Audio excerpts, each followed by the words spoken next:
Okay, so we are live right now. My name is Matt Pierlott. I am a professor of philosophy at Westchester University, and this is part of the Alumni Speaker Series. And I'm so happy to be here today and sitting down with Dr. Samantha Noll, who I'm going to introduce first, and then we're going to have our conversation. So Dr. Samantha Noll is one of our celebrated alumni. We love her. She is the Elma Ryan-Bordander Distinguished Chair, very impressive, and an associate professor at the School of Politics, Philosophy, and Public Affairs at Washington State University. And she has worked in bioethics. She's been published in a number of cases and has a new book coming out in February. So that's part of what we're going to be talking about today. So I just want to thank you, Dr. Noll, for coming. And how are you doing? It's been a long time. It has been a long time. I'm doing well. It's beautiful out here in the Pacific Northwest, and so a little rainy, but nice, but nice. That's good. It's actually beautiful weather here too. And a little warm for October, but I'll take it. I don't know if that's a sign of bad things, that it's so warm, but it's a nice day today. So thank you. So the purpose of this series is really to shine a spotlight and celebrate you and the other alumni, but also to provide a window for our students now to think about possible careers and what they might be able to do. And so you were a philosophy major here at Westchester University. So can you talk a little bit about like first what brought you to Westchester and what brought you to philosophy? Like, did you know what you wanted to do, or did you find philosophy? Can you talk a little bit about that initial time? Oh, sure. Yeah. Let's see. I What brought me to Westchester was, well, I had I had applied to a wide range of schools, of course, as one does. And I remember I'd gotten into some good ones. I got into Pitt, I got into Penn, for example, I got into Westchester. And when I was doing my campus visits, I loved the feel of Westchester. It felt very small and personable. The class sizes didn't seem like insanely large, like if you're going to Pitt or a place like that. And I very much enjoyed the small town vibe. Westchester itself is a gorgeous place to go to college Yeah. into, and you're not that far from Philadelphia and King of Prussia and various places. Plus, my aunt and uncle are alumni of WCU, and they're in like their respective sports ball Hall of Fame, Oh, that's thing. great. Like, they're very sporty. I'm like, yeah, you know. And yeah, and so I decided to go to WSU for those reasons, and it lived up to its expectations. I loved the classes that I had. I've never felt like I was a number, and so that was very important. Yeah. Were you then when you came in, did you know what you wanted to do, or were you searching around for what's next, like where find my path? Oh, I did not know what I wanted to do. So this is before AP classes. You guys are all going to laugh because you everyone can take AP classes now. Yeah. So I started taking college courses in 10th grade, just because I was bored in high school. And I know that sounds That's weird. great. And then I decided to um, decided to do my 11th and 12th year in high school, so in college. So I just went to Montgomery County Community College because Mm. it's cheap and I can transfer the credits back in. And so this connects because I loved every subject. I just wanted to study everything. I was like, oh, this is great. I can take sociology, I can take, anthropology, geography was so interesting, and so I just took a whole bunch of various different classes to figure out what I wanted to do going forward. So when I originally came into a WCU, I was I was an art major at first because I enjoyed pottery and sculpture, and the art program was awesome at WCU. Um, and then I started taking anthropology and archaeology classes with Dr. Hooley uh, over in that cute little building that's actually close to philosophy. And I realized that there was so much more going on with art than simply making it, right? Like it tells us so much about the human condition. Yeah. So I ended up switching from sculpting to anthropology, and I did that for a few years. Then I got in a little bit of trouble in the classes asking ethical questions. So I was like, should we, but should we do this? Like Yeah, yeah, they were like, this might not be, this is a science. right, Like right. We pretend to have neutrality here. exactly. You might be better served by the philosophy department with some of those bigger questions. Yeah. That's interesting. So I started off as an English major, and I love literature and I love poetry, but I found like the reason why I kept on loving these stories or these poems is because of the perspectives and like the claims that they were making and the values that they were. And so it became really clear to me as time went on that, oh, I like the philosophy being sort of expressed through these artists. So that, like I think I had a similar kind of experience of trying to find philosophy through the things that I was naturally drawn to begin with. That's interesting. And so then after anthropology, did you just go check out philosophy and find it at home, or was it a bumpy ride? How did you like? What did you think about the major? It was a bumpy ride. And so two things happened in between this whole thing. And I mean, we're just going down like, okay. So Memory. yeah, so I was happy at WCU, get a call from my father. He is like, oh, by the way, I totally spent your college fund. Boom. Like, I can't pay for tuition next semester.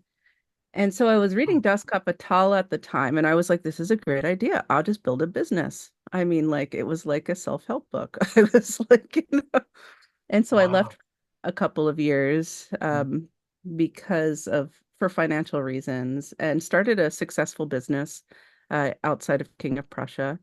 And then I came back at 24 when I could sort of count myself for financial aid. I won't get into it. But when I came back, I was doing the anthropology thing, and then I ended up hurting my back pretty badly. And so I was out. I didn't think I could apply. I didn't think I could take classes that semester. Oh, wow. Yeah. And but then I was like, you know what? I'm just gonna sit on a pillow. It'll be fine. Like. So I Power through, right? Power. but all the classes were like, filled up that fit for my degree program, except for two. It was Introduction to Continental Philosophy Mhm. and Eastern Religions and Philosophies. And so I was like, I'm just gonna do it. Go take them. And I loved it. It filled that like it filled exactly what I was looking for in anthropology. Like Yeah. those normative questions, the why, sort of the larger, Yeah. understanding of what is our place in the world and, what is the meaning of life. Essentially, we've been grappling with that with that for 2000 years. Yeah, right. You know, we'll still grapple with it. Yes, we will. And I That's and the I point, though. Grappling is kind of the point. exactly it is. You know, it's the journey. Yeah. But but yeah, and so I won the best undergraduate paper award for that semester in Yeah. philosophy, and yeah, I was like, this is for me. And so then I double majored in philosophy and anthropology. And it just called you. So what I find really interesting is you had so many obstacles and like just things that you had to overcome on that journey. But then somehow, like along that path, when you connected in philosophy, like there's something that just resonated with you. So like I think it's good for students to see that sometimes there are bumps and from all sorts of different ways and but that even if it means there's going to be a time off, there's always a way back. I feel like sometimes students put so much pressure on there being like this linear path, and life doesn't really offer us linear paths. And I don't know, hearing stories about folks who have had to come around things and from different angles, I think helpful to know that even if something does, if they meet some kind of bump in the road, that That doesn't mean that's the end of something. It just means that there's just a little phase and they're going to have to work through something and maybe they come back to do something that they didn't even expect that they were going to be doing. Um, so who were the teachers that really like? So that I was one of them, Helen Schrepfer. Yes, Yeah, she's absolutely one of my favorites. Like, well, it's hard to choose a favorite in philosophy at WCU, but Dr. Schroepfer is amazing. yeah, And then it was Dr. Hoffman. I think he retired back in the yeah. day. Well, and Yeah. Schrepfer's retired too. But when you mentioned those two classes, I was like, oh, I know, I think I know who she took. Yeah, that's I still wonderful. remember it. I still remember that class. I loved it. She would ask like, "So, what does Sartre mean when he's like saying blah blah blah?" And I'd be like, Me.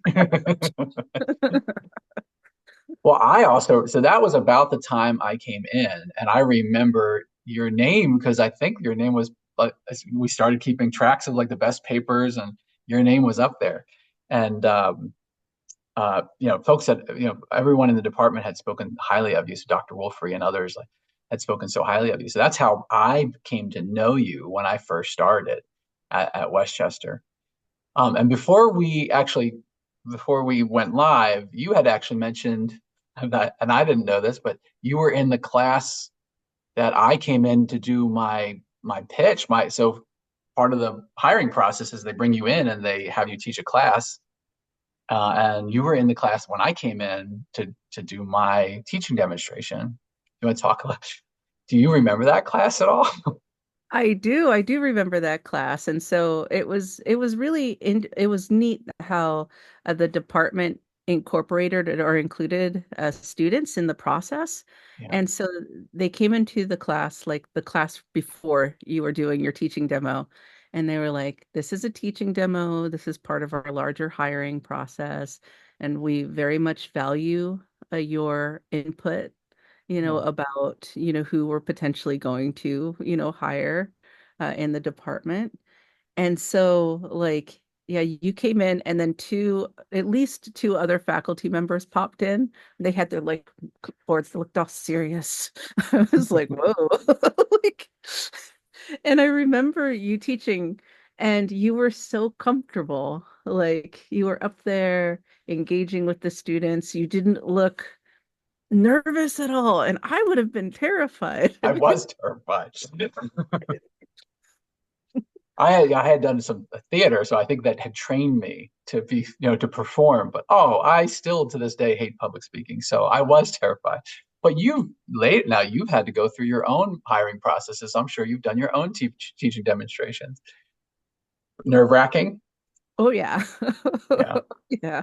yeah. And I think I'm it's good. I didn't know anything about that process when I was going for my PhD. I just knew that I love philosophy, and I thought, oh, well, I think I want to end up teaching. I really like that aspect of it.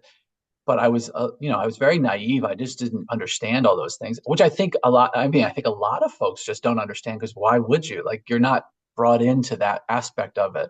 So you kind of had a chance to see a little bit because you just happened to be in a class where someone was doing a teaching demo.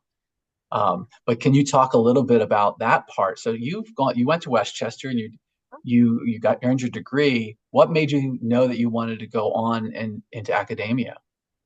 oh, well, two things. One, it was my experience at WCU. I mean, I loved how not only in the classroom experience of teaching, right, but also the mentorship component. I can't tell you how many hours I spent like in Dr. Wolfrey's office, like talking about ideas or whatnot. You know, she's probably like, oh my gosh. I mean, like, I don't think so. I think she loved it every moment of it. Yeah, for popping sure. in. Like, Yeah. and so I really, loved the role of educator, right? And seeing that at WCU. But also I had an independent study with Dr. Wolfrey on bioethics and environmental philosophy. And at the time I didn't know that was a thing.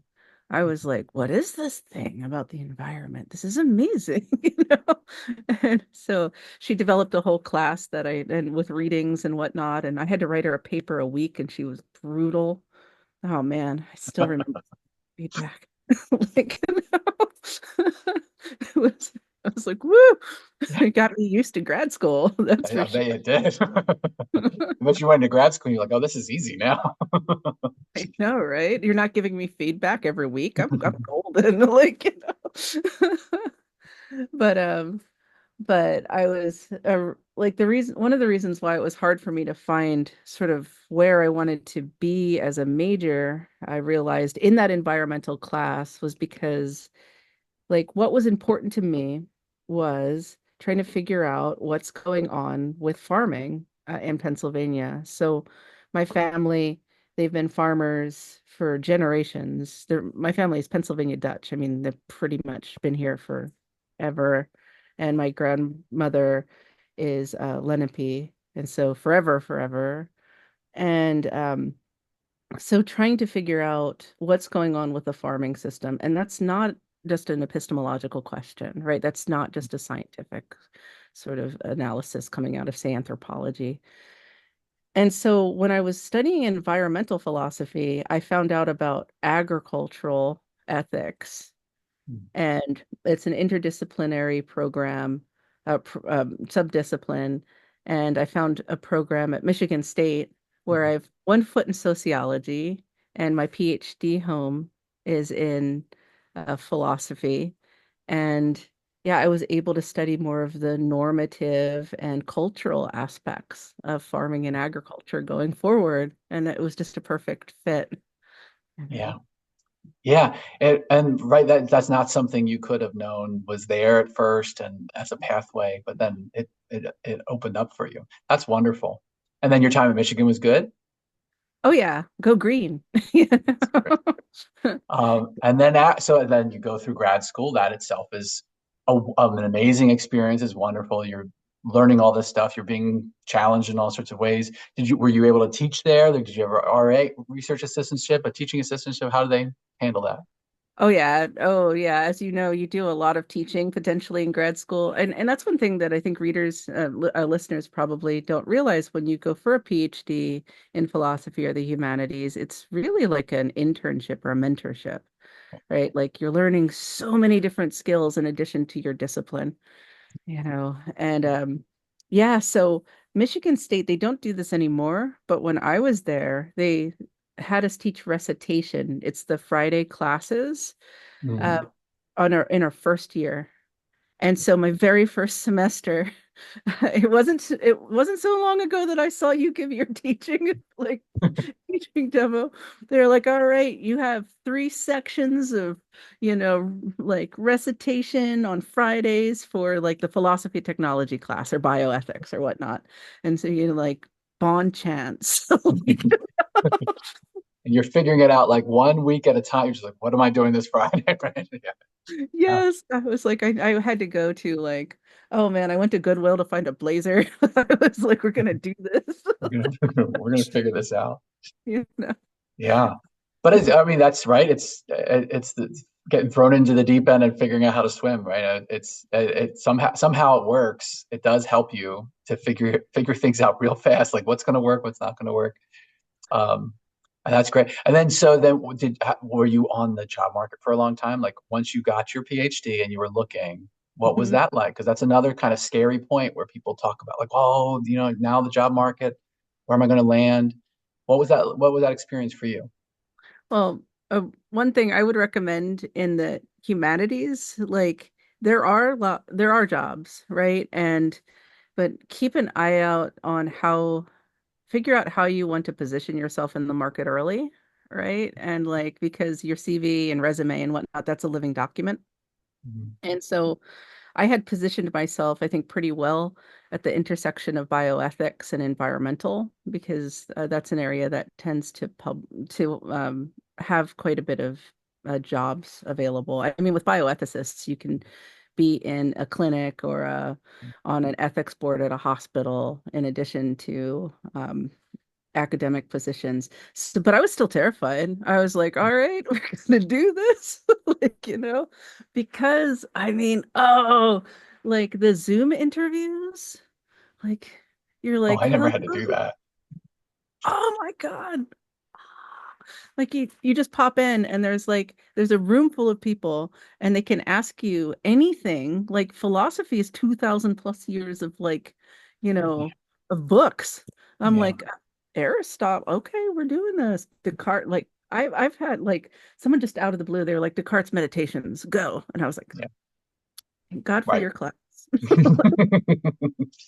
Yeah. So one of the pieces of advice that I give to either undergrads who are thinking about going on into graduate school or the MAs here is just to remember that when you're applying for positions, whether it's for grad school or for like later on for this academic positions or whatever you're looking for, to kind of remember that some of it is not really, it's kind of arbitrary. Like you just said, there'll be people that can come at you from any direction, and you might be wonderful, but because one person decided that that day they wanted to ask about X, Y, or Z, like, and you go, well, I don't really know about that. Like, oh, well, then they ding you or something like that. It might feel like, oh, I blew the interview. It's like, well, that's not the way to think about it. To remember that you're preparing yourself so that you're capable for that job. And then there's a little bit of just chance. Like you're going to go into a place and things are going to fall in place for you, and then you're going to go someplace else and it won't. And just know that that's not about you, and don't take it as like a personal reflection, because some of it is not about you at all. Like you're just walking into those places and you just know that there's going to be a bunch of doors that won't open, but there will be doors that will. So you're going to find your place. When I was that year where you saw me, I had another job interview at another, I won't mention the place, and I think it went well all day long until that moment where we walked into a room and it was the faculty of the philosophy department. And all of a sudden I saw that they had all these tensions and didn't like each other for and they were using me as like well, whose side would you be on that? I was like, oh, I'm not, that's not how I play the game. Like I'm not picking sides. But I didn't get that offer. And I think I'm kind of glad that I didn't get that offer because I don't know that I would have won, you know? So sometimes things work out. Yeah, Oh, so then go I ahead. agree. Yeah. Yeah. Oh no. So all right. So then how did you get finally to Washington State? Oh, well, so I did oh, and on what you were saying, Sean Baez from Michigan State, he says don't um be critical of yourself if you don't get the job, but also don't pat yourself on the back if you do. Yeah. It's a little luck. It's a little bit of luck. Yeah, there's always luck going on. Yeah. So I went on the job market early just to dip my toes in them and to see what was going on. And I didn't get any offers that I wanted. And then I did a full search after that. I landed in a teaching position at Haverford in peace, justice, and human rights. And so I was teaching in the Tri-Coast. So I had students from Haverford, Bryn Mawr, and Swarthmore taking our classes. And then from there, because it was just a 1 year position, but it was beautiful teaching on campus there, and I got to see my grandmother and come back to Pennsylvania. Um, then I did another full search. So this is the third year on the market, Yeah. and then I had a few offers. I had an offer from a school out in Long Island, and I was in talks with UC Davis, and the stars aligned because my work is so focused that it if there is a position open in my area, I will fit it well, but there has to be a position open like that's at the intersection of agriculture and philosophy, which is not exactly like a huge area, Yeah. right? And so the stars aligned. I was very lucky. There were a few positions opening up that semester, and then not Westchester, Washington State. I have to remember WSU versus Yeah. WCU. You know, It's I'm like close. no, you know, and so at WSU, they were doing a cluster hire in functional genomics, and they needed a bioethicist who could work across disciplines. And so, how can we sort of talk about the ethical and social implications of emerging technologies and here applying CRISPR-Cas9 and various other editing suites to modify our seeds and breeds for certain purposes? Well, as you know, that brings up a whole host of ethical issues.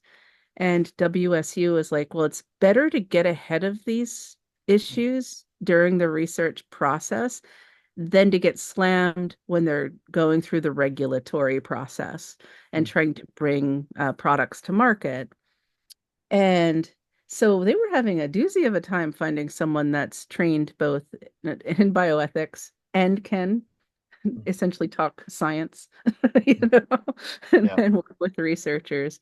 And so it's just a great fit. Like they had a few people that, flew out, didn't really fit well. At Michigan State, I had spent a lot of time working with producers and doing research, sort of, but always remembering that I am a philosopher, as my advisor Sandra Harding said, and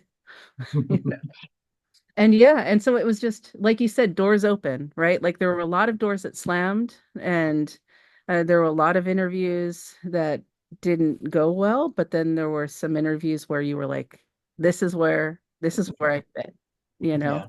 Yeah. That's great. So can we now talk about your book? So Oh, you've had this great career. You've worked on your expertise to become this figure, this leading voice, and now you have a book coming out. Let me just pull it up. I think I got it here. Ethical Omnivores, Better Eating for Everyone, and I think it's coming out in February of 2025. Is that right? yes. Talk a little bit about the book. What's the book about? What was the process of doing a book? Right, that's a big feat. What would you like? What do you think our students might want to hear about that process and what you're actually bringing, for us to be able to read and learn about? Oh man, all good questions. Well, let's see. The book is about the ethical omnivore movement, or this another normative diet where eating meat is okay. It is part of an ethical diet, provided that your meat, dairy, eggs are sourced from an organic farm um, or foraged. And so the book is sort of built around but trying to understand this sort of rising movement, if you will, of eaters who are concerned that Mhm. about how their food is produced, and they want to eat in align with, environmental sustainability and, various environmental goals going forward. How do we eat to mitigate climate change, for Yeah, example?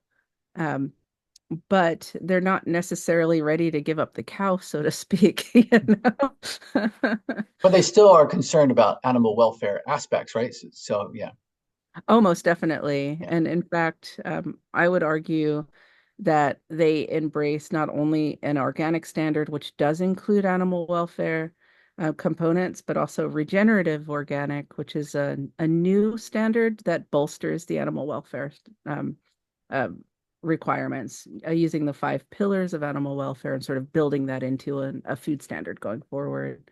I can well, get into the weeds, but yeah. I don't know. I almost was. I haven't heard of that, so I almost want you to get in the weeds on that. But maybe I should wait for the book. I don't know.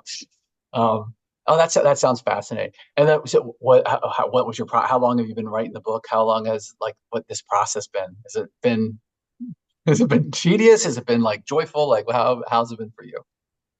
it was I was supposed to have it done right around like in the middle of the pandemic, but with the pandemic hitting, everything, as everyone knows, like just went up in the air, and then I was like, I need an extension. Like, I like let's move this forward. So it took longer than I wanted it to, but I did meet my second deadline, thank goodness. And it's a doozy to write a book. I mean, like it's 90,000 words, and you think, like we write all the time, but like it's the big difference between, say, a 5 or 6,000 word research paper, something like that, and 90,000 words. So stealing myself Yeah, to put together such a large project was fun. yeah. and the careful research that you have to do, and framing it in the right ways, and making sure that it's all coming off, the messaging and everything is exactly how you want it to be said. It takes a lot of hard work and a lot of revision and a lot of have help from other people, I assume too, like, right, having other eyes on it as well. Oh yeah, I think I really strained my peer network with this one. I was like, "Can you look at this like next chapter?" Like, I really need eyes on this, you know. But Um, it's very influenced by Pennsylvania, foodways, coming out of like, I mean, we were founders of organic agriculture with the Rodale Institute in Kutztown, and just, I mean, the way that we've historically farmed in the state has codified in a lot of our understandings of what it means to do environmentally sustainable farming going forward. oh, And that's so, great. yeah. I love to hear. I love the fact that you're, no pun intended here, but your roots are always there. Like, you're showing how you're rooted in this area, you're rooted in at our institution, and of the places you've gone, you haven't lost that root. I think that's wonderful. So I'm looking forward to the book. I think, we're gonna display it at the department so we can brag about you. We try to like brag about you every chance we get. As you know, we've brought you back to speak, and we're always really proud of the work that you're doing. Can I ask you some questions about, like, what would you say to our students? Like, what do you think? So we have a major. We're trying to change our major up. We've been decolonizing our curriculum for a while. And that's like an ongoing process of trying to work through that, especially with the bureaucracy that you have to work through as you do that. And I'm trying to think about like philosophy majors today, and they're looking out at the world of what can they do with the degree, like, that big old question, what am I going to do with it? What would you say to philosophy majors today? Like, how you mentioned a little bit about like how getting ahead of the market and like positioning yourself well. Like, what do you say to your students? What would you say to ours? Mhm. Oh, well, several things. One, everyone is so, like, everyone will push you in various different directions. Be this major, or take that major, or whatnot. I implore you to take the time to take classes outside of your specific track, to really find what you're passionate about. You know, like it's a long-term commitment, your career, and so you you want to take the time to make sure that you fit with it. And then if you find a major that you were originally in that you're not okay with, it's not you, it's me. Like, I'm gonna go find another major that fits better with me. Yeah. And and but I mean, for philosophy majors, I would say, philosophy is one of the most powerful disciplines today. We learn critical thinking skills, analytics. I mean, the root of all computer programming is in logic, right? Mhm. I mean, philosophers can not only, if you train in technology, not only write code, but you can break, which makes you incredibly valuable. Also, the normative and ethical components of, well, we can do something, we can modify seeds and breeds, but should we? And how should we? And these are questions we grapple with as a society in the and especially in the regulatory and policy sectors. Mhm. And so the beauty of philosophy is in its flexibility. And so find something you love and then dig deeply into that topic. Yeah. And, are you worried about, say, environmental policy and environmental sustainability? Well, environmental ethics is important. And in fact, one of the most important um, uh, pieces in environmental law is a philosophy piece written by Stone, and it's Can Trees Have Standing? Oh, wow. And it created the entire precedent. Well, it was used by Sierra Club to create a precedent that then forms the backbone of environmental law today. And that was a philosophy piece that that pushed that field forward. Yeah. And so you can, to use Mahatma Gandhi, you can be the change you wish to see in the world. And so to do that, you need the analytical skills. You need to understand the interplay between facts and oughts, like normative Yeah. That. positions. What should I do versus what is, right? And yeah, think about what you love and apply the very robust tools from philosophy to that topic. Wow, I think yeah, that's great advice. That's really great advice.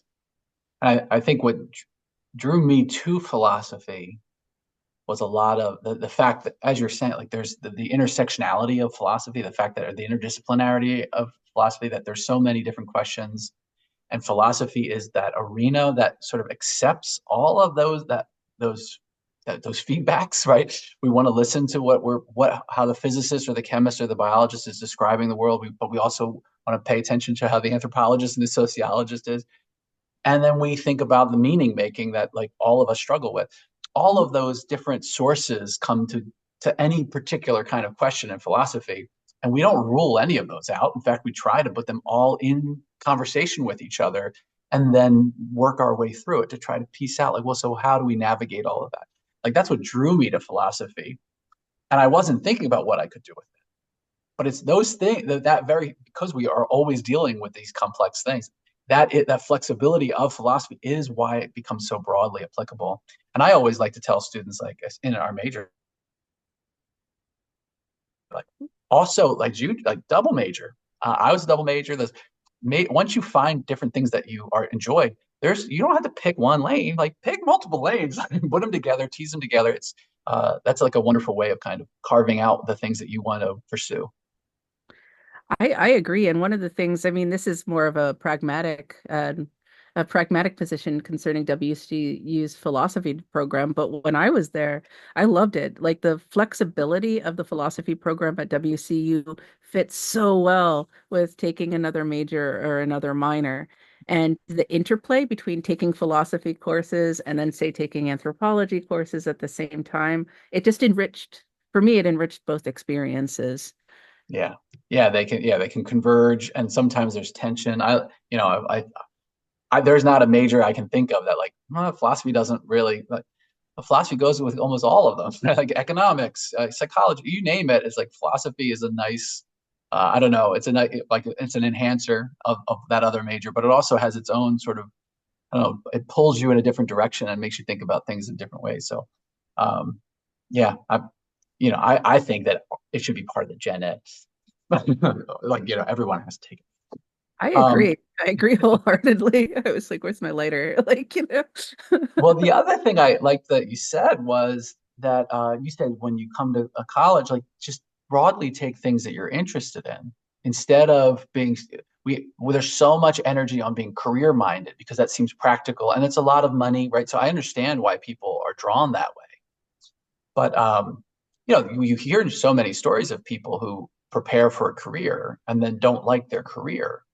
And then now you hear all this reporting that people switch careers so many times. I don't know. I think at one point I heard like 6 times over the course of their life they're gonna swap careers nowadays. Which, when you start to think about it in those ways, you're not really preparing for a career. You're preparing for how you want to live and the kind of person that you want to be and what you want to bring to the table in any of your endeavors that you're taking on. And like you started a business. You started a business because you had to. That wasn't something that you were prepared to do, I think, at some point, right? There was a moment and you had to meet that moment. And life is full of those things. So when we're preparing ourselves, it's not for the thing that we expect, it's just for life, because life is going to be complicated and sometimes unpredictable.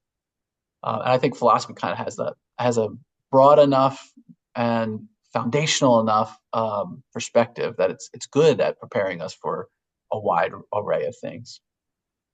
I agree. It helps you pivot. I mean, it helps you pivot. It helps you problem solve. Okay, so what's what are the key components of this problem? And like what are our potential, solutions? Let's weigh the strengths and weaknesses of these solutions going forward. Yeah. It's like, we got this. And also finding meaning. Like, I think it's interesting that you said about how people change careers like 6 times. And yes, it is expensive to take classes outside of your major, but ultimately that's much cheaper than needing to retool or coming out of WCU with a degree that you don't want to use, right?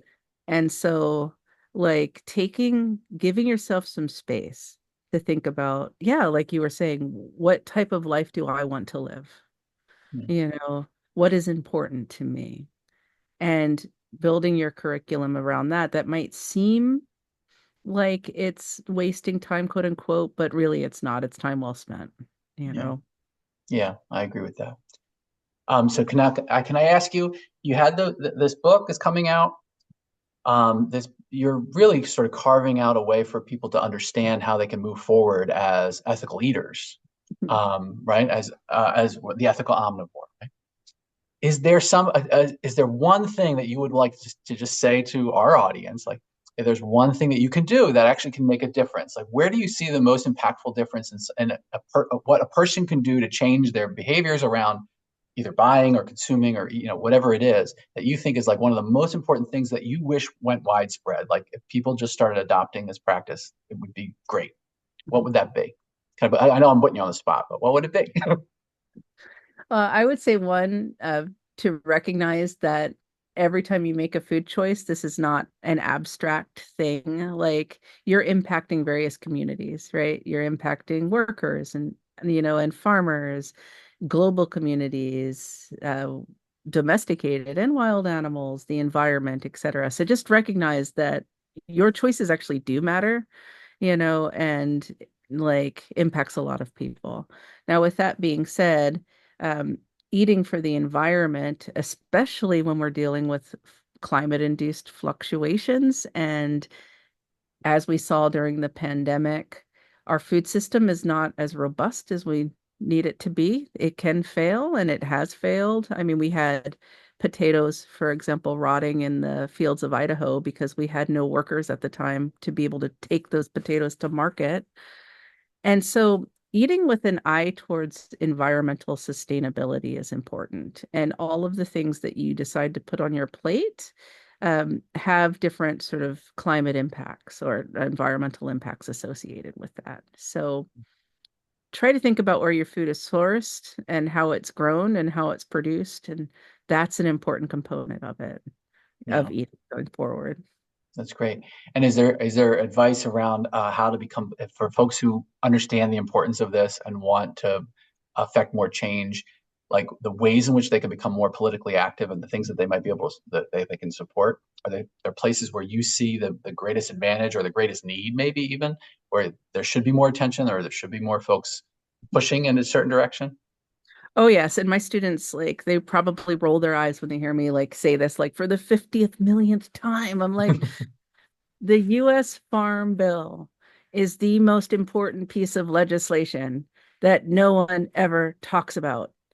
It is like it impacts like our our crop subsidies, our food aid, like everything dealing with like from food from farm to like the plate essentially is covered in the US Farm Bill. But it's so important that lobbyists will begin lobbying for the next food bill right after the one has been like submitted and like passed. Then we have another 5 years for the other one.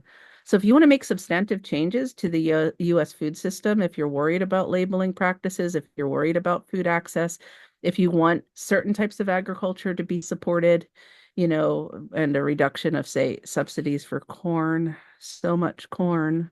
I'm like, like, um, you want to be following the US Farm Bill. I wish we followed it like we follow football, right? Right. Like, it's like, Like yes, the little tickers, the market tickers. Right. exactly. And be like, yes, organic agriculture, get more like support this time. And our farmers markets are USDA is going to be bolstering more farmers markets in the area and whatnot. Yeah. And it's big business. I mean, billions, we big big agriculture companies make billions every year on exporting food. But that comes at a cost. I mean, the United Nations clearly stated in several of its briefs that we're essentially eating our future. In certain areas, we only have 60 to 90 years of topsoil left. And so we have that issue. We also have equity grabs where our small farmers are getting kicked out and large equity firms are taking control of large swaths of our agricultural land. And so, you know, when you control key components of the market, you control pricing. Mhm.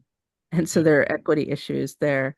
So we need to think more about how our food is being produced and the methods that are being used and sort of these larger system issues, going forward. And the Farm Bill can help, right? Like recognizing that, an informed urban constituency is necessary for an environmentally and sustainable and equitable agriculture going forward.